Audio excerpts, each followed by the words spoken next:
out how the village is gaining popularity. Hot temps and windy conditions. Find out on my weather forecast. The Honorable Pope Francis died this Monday. We show how the members of the public respond to the loss. This and more news right now. This is News 3 New Mexico, your local source for news, sports, and first weather. Good evening, and welcome to News 3 New Mexico. I'm Corbin Shader. And I'm Marcos Baltieres. Thank you so much for watching. The Portales Police Department was dispatched to the Roosevelt General Hospital. Over the weekend, officers were advised that a juvenile victim was brought into the hospital beaten and possibly shot. Officers learned that the victim was beaten by many people, then shot at multiple times while trying to escape being struck in the head by one shot. Officers went to the softball complex and found that the evidence was consistent with the victim's account. The officers have continued to investigate and yesterday started executing multiple search warrants. This continues to be under investigation. But if you or anyone you know has any information about this incident, please call the Portales Police Department at 575-356-4404. The county of Rio Arriba recently had a tragedy strike them. On Sunday, Sheriff Billy Merrifield unexpectedly died at his home early morning. 3 commissioners held an emergency meeting on Monday morning and chose a successor. County Manager Jeremy Maestras said they unanimously appointed Major Lorenzo Aguilar to serve the remainder of Merrifield's term, which expires next year. While the cause of death still remains unknown, the investigation is still ongoing. The New Mexico State Police have made an arrest in relation to a shooting. On Easter, the police department was dispatched to a house in Truches after 911 dispatchers heard at least one gunshot. On arrival, officers found 44-year-old Fernando Romero inside with a gunshot wound to his chest. His son Ricky Romero was at the scene and detained after officers observed blood on his hand. EMS responded, but Fernando eventually died from his injuries. From the investigation, NMSP learned that Ricky and his dad were engaged in a verbal argument.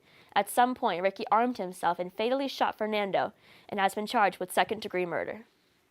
So y'all enjoying that warm temps we've been in lately? I definitely am, but I gotta wear sunscreen. I sunburn really easily. Yeah, and it's been really windy also as well. Yeah, some wind in the area and maybe some chance of rain too. But let's take a look at our wind speeds right now throughout the state of New Mexico. We're seeing 10 to 20 miles per hour through most of the state. But as we focus in the southeast region, we're seeing winds up to 50 miles per hour. And just east of there, you are seeing some severe thunderstorms with high winds also in the West Texas area. With winds come allergies, everyone's favorite, right? Spring temps are warming up and allergies are high. Grass, pollen, and ragweed are all at high levels of allergies right now. Other than allergies, let's take a look at our regional radar. We're looking at clear skies in Southern California. Phoenix and Arizona is all clear. And then here in New Mexico, we are seeing clear skies. But in the northern part, you are seeing some rain, scattered showers. And then southeast, you're seeing those severe thunderstorms. I'll have more on my full weather forecast. Back to y'all. Thank you, Jaden. As many of you know, some might not know, Pope Francis, born Jorge Mario Bergoglio, and the 266th Pope passed away early Monday morning. According to Dr. Andrea Arcangeli, the director of the Directorate of Health and Hygiene of the Vatican City, stated issued that the official death certification citing a stroke followed by a coma and then irreversible cardiocirculatory collapse. Members of the public are now allowed to pay their respects to the late Pope Francis. The body of the Pope Francis was transferred to St. Peter's Basilica today during a procession, where he will lie in state for 3 days. Rafael Romo reports from Rome. Thousands of mourners stood outside St. Peter's Square to get a glimpse of Pope Francis as his body was transferred to St. Peter's Basilica during a procession Wednesday morning. The ceremony began with Francis' body being moved from the chapel of the Casa Santa Marta residence where he lived during his papacy. The coffin traveled through Piazza Santa Marta and the Piazza di Protomartiri Romani and into St. Peter's Square. Bells tolled slowly as the coffin entered St. Peter's Basilica. Mourners outside broke into applause. The coffin laid at the altar of the confession. Cardinal Kevin Farrell presiding over the service known as the Liturgy of the Word, allowing attendees to pay their respects to the late Pope. Cardinals then approaching the coffin in pairs to pay their respects to Pope Francis. Following the ceremony, members of the public began filing inside to visit the coffin. His legacy is going to show the world that to accept everyone and to love everyone as Jesus loved everyone. Reporting from Rome, I'm Rafael Romo. The funeral for Pope Francis will take place Saturday morning. Many world leaders, including President Donald Trump, are expected to attend. Well, the annual Pioneer Days Rodeo and Parade is coming up in Clovis just next week. Get ready for the amazing skills shown off by cowboys and girls from across the nation, all whom are some of the best in the world. The rodeo will feature many events from motor bussin' to steer roping to barrels and breakaway and steer roping. Each day will also host a theme, with the first being Red, White, and Blue Day, the second being Breast Cancer Awareness, and the third being American Cowboy. Tickets are on sale now, so don't hesitate. Believe it or not, we are on the downhill slope of the school year, and many students may have a lot on their plates, from practices and performances. To end the year work, but as the semester starts to wind down, tensions tend to shoot up, and sometimes anxiety can look different in children and teens than it does in adults. In today's Health Minute, Mandy Gaither has more on the surprising signs of academic anxiety.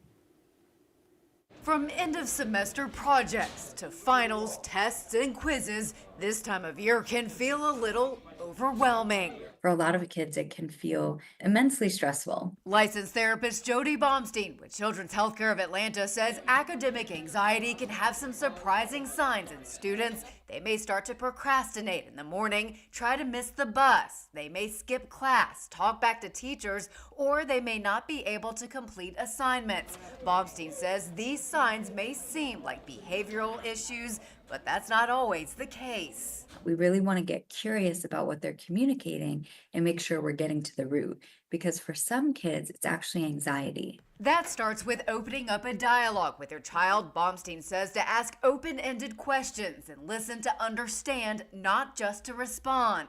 Then validate and normalize what they're going through and focus on the effort they've put into schoolwork all year, not just the outcome. If they're worried that they might not get that perfect grade, they're going to be feeling really intense pressure. And if a child seems to really be struggling, Baumstein says reach out for help. They're not able to go to school. They can't sleep. They're no longer engaging in activities they used to enjoy. They're withdrawing from their friends. They're not talking. They're tearful. These are signs you really want to pay attention to. And we don't want to wait until it's bubbled up to a point of crisis. For Health Minute, I'm Mandy Gaither. While it's natural for parents to want to fix everything for their child, Baumstein said that doesn't teach them how to cope with anxiety on their own. Instead, she suggests asking what you can do to help support them, and if the child is up for it, telling the child ways you can overcome anxiety in your life. Coming up after the break, did you know that Rio Doso has been receiving a lot of good press recently? Well, we have a story on that. Scattered showers and thunderstorms with high winds on the way, but first, here's a look at today's financial market.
Welcome back to News 3 New Mexico. I'm Jane Phillips, and I'm here to take you through today's weather. As we take a look on the west coast of the U.S., we are seeing some scattered showers throughout the western side of the country. But as we take a look on the eastern side, we are seeing severe weather throughout most of the southeast, especially in the Midwest area. Not much going on in the northeast, just a little bit of rain in the Toronto area. But as we take a look here in New Mexico, we are seeing clear skies throughout most of the state. We're seeing a bit of scattered showers up north. And then as you can see, there's some severe weather down south, down here around the southeast, and then in the West Texas area moving in. But as we take a look at our live shot in Roswell, we are seeing clear skies with a little bit of heavy traffic, not too bad for Roswell. As we take a look here in Portales, we're looking at clear skies with a little bit of thunderstorms on the east pushing towards the Amarillo area. As we take a look at our current temperatures, we're seeing 82 in Albuquerque, 74 in Rio Doso, 84 in Alamogordo. Roswell's at 88, Carlsbad at 87. Here in Portales, we're looking at 83. Clovis is at 81. Lubbock, Texas is at 84. As we look tonight here in Portales, we're going to see that our high is going to be 56 with mostly clear skies with winds out of the south, southeast at 15 miles per hour. As we look at our chances of rain, we are going to focus into the Thursday morning hours between Thursday 5 a.m. to 11 a.m. We're going to see some chances. And then come Friday, we're also going to see some chances throughout the day, especially in the morning area. It's just going to go up and down. Let's take a look at tonight's lows. We're going to see Farmington at 40, Gallup at 32, Albuquerque 49. And then here on the eastern side of the state, we're going to see 52 here in Portales, 51 in Clovis, 50 in Tucumcari. Amarillo is going to be at 55, Lubbock, Texas at 61, and Roswell at 51 degrees. As we look at our 7-day forecast, as we look at tomorrow here in Portales, we're going to see 86 as a high with partly cloudy skies with winds out of the southwest at 12 miles per hour. And tomorrow's highs, you're going to see 80 in Albuquerque, 74 in Rio Doso, 90 in Roswell. Portales, we're going to be at 86, Clovis at 83, Tucumcari at 85, Amarillo at 82, and Lubbock, Texas at 81. Now we can take a look at our 7-day forecast for Carlsbad. We're going to see Thursday, Friday at 91, and then Saturday you're going to see 44% chance of AM thunderstorms, and then Monday's going to be windy, and then Tuesday 83, and then Wednesday 82. As we take a look in Roswell, you're going to see about the same, and then Saturday's going to be same with the scattered showers, and then 80s next week. Here in Portales, though, we are going to see 86 as a high tomorrow. Saturday, we're going to have 52% chance of scattered thunderstorms as a high of 68. Sunday, windy, and then next week, we're going to be in the 70s all week. Wow, it's really insane that we might actually get some rain over here. Yeah, hoping we get some nice rain. We need it for the crops and everything with farmers. Oh, yeah, Yep, for sure. and if it's heavy, we're going to need our umbrellas handy. Oh, yeah, for sure. Oh, yeah, for sure. I mean, when it rains here, it rains like cats and dogs. That's all we have for you. We'll be back after the break.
Welcome back. Rio Doso has been through a lot just within the past year. However, it's seeming as the village is gaining a lot of popularity. KENW's Thomas Mariscal has the story. There's been a tremendous amount of work. Less than a year after the devastating fires and flooding wrecked Ruidoso, they have made great strides in recovering and coming back better than ever. Recently, Ruidoso announced that the village will be hosting an extreme triathlon entitled Xterra.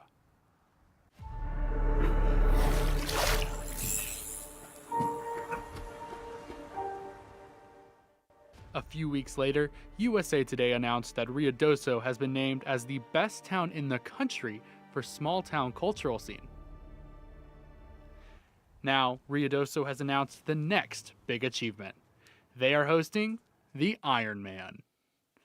The 70.3 Ironman is a long-distance triathlon consisting of a 1.2-mile swim, a 56-mile bike ride, and a full 13.1-mile half marathon. Athletes travel a total of 70.3 miles, typically taking over 6 hours to complete.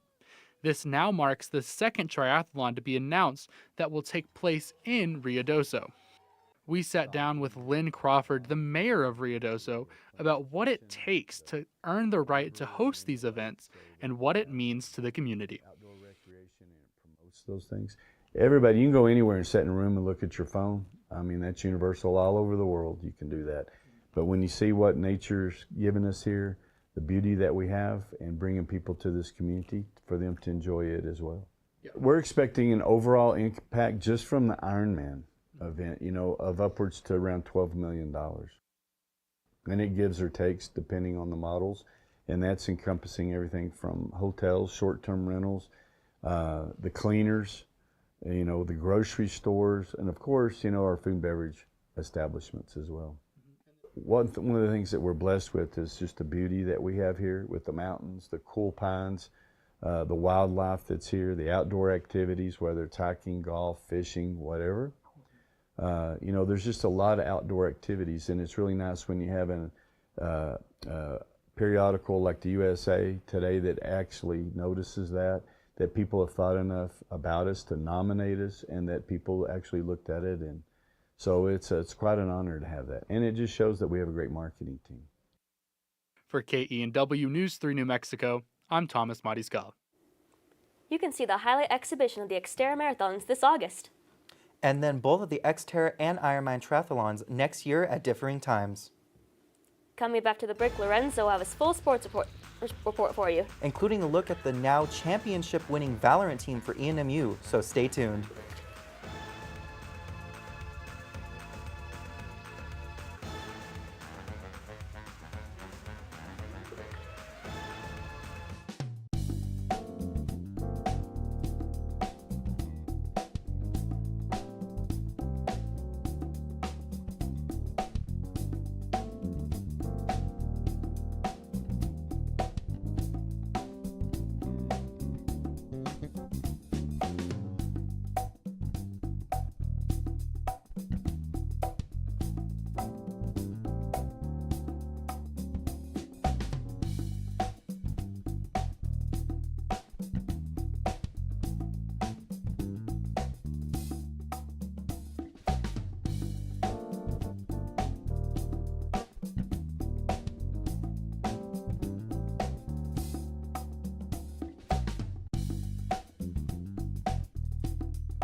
Welcome back, sports fans, to News 3 New Mexico. My name is Lorenzo Solis, and let's take a dive into today's report.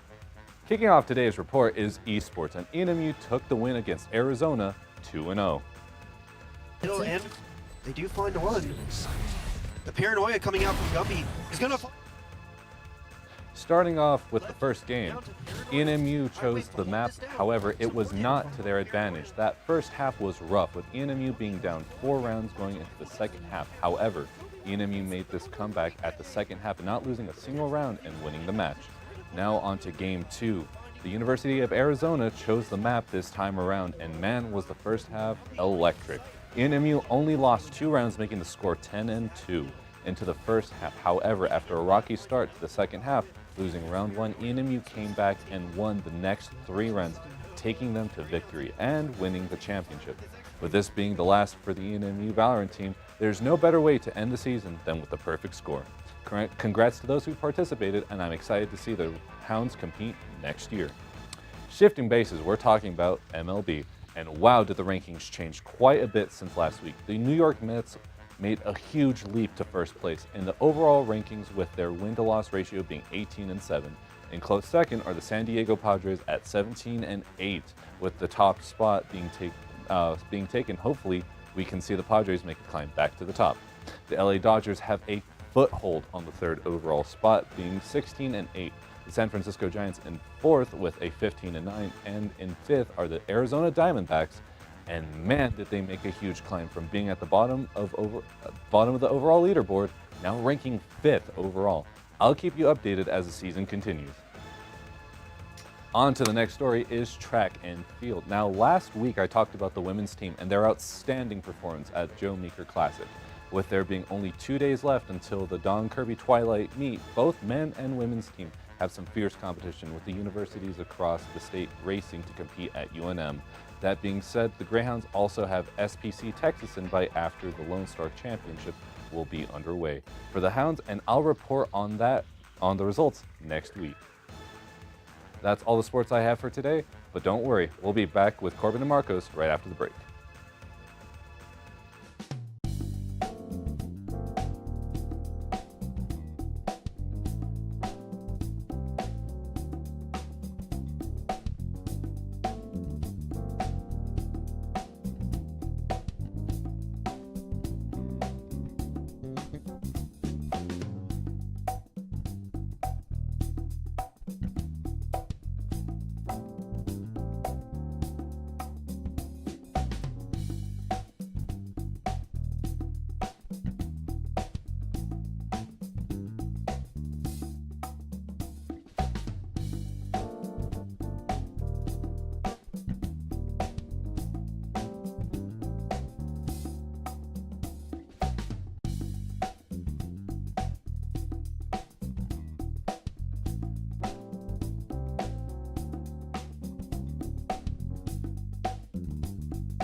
Welcome back. A very close call was caught on camera as a woman pushing a stroller steps over a sidewalk manhole, which were mere seconds before it erupts in a large explosion. Jeremy Roth has today's Take a Look at This. A woman and 2 small children are lucky to be okay following a terrifying close call in New York that saw them avoid a violent manhole explosion by mere feet. This is what's left of the spot along the Poughkeepsie sidewalk, where surveillance video showed the woman, who was walking with a small child while pushing a stroller, stepping over the manhole cover right before it suddenly erupts in a blast of concrete. Firefighters say they responded to find 2 manholes had blown on the block, and say local buildings were evacuated due to high levels of carbon monoxide detected. Thankfully, officials say no injuries were reported from the incidents, but that sidewalk is certainly going to need some work. Speaking of getting some work done, the Oregon house, made famous in The Goonies, is being renovated in an effort to restore the home to its former Goonie glory ahead of the upcoming 40th anniversary of the iconic film. It's the place where the Goonies hatched their plan, and more importantly, Chunk did the legendary truffle shuffle. Remember? Yeah, you do. The designer heading up the project tells KPTV he plans to bring the 1896 house up to current standards and codes while keeping the interior vintage 1980s. Only time will tell if the mix of old and new will work well for the aesthetic, but honestly, as a fan of the film, for me, it's good enough. Finally, residents in Strawberry Point, Iowa got a sweet surprise seeing the return of a beloved big bulbous berry after it was removed earlier this year to undergo much-needed restorations.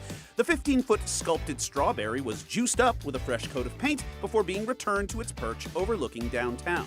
One city official says he hopes this latest fruit reboot preserves it for some time. See what I did there? Okay. For Take a Look at This, I'm Jeremy Roth. Man, that was a close call. I'm glad everyone's okay, huh? No, yeah, Yeah. for sure. The Goonies, 40 years is insane. That's I love that crazy, movie. yeah. I wouldn't have guessed that many years. Yeah, really. Mind if we get one more look at the weather real quick, Jane? Yes, as we take one more look at the weather, we're seeing Portales tomorrow is going to be at 86 with partly cloudy skies with winds out of the southwest at 12 miles per hour.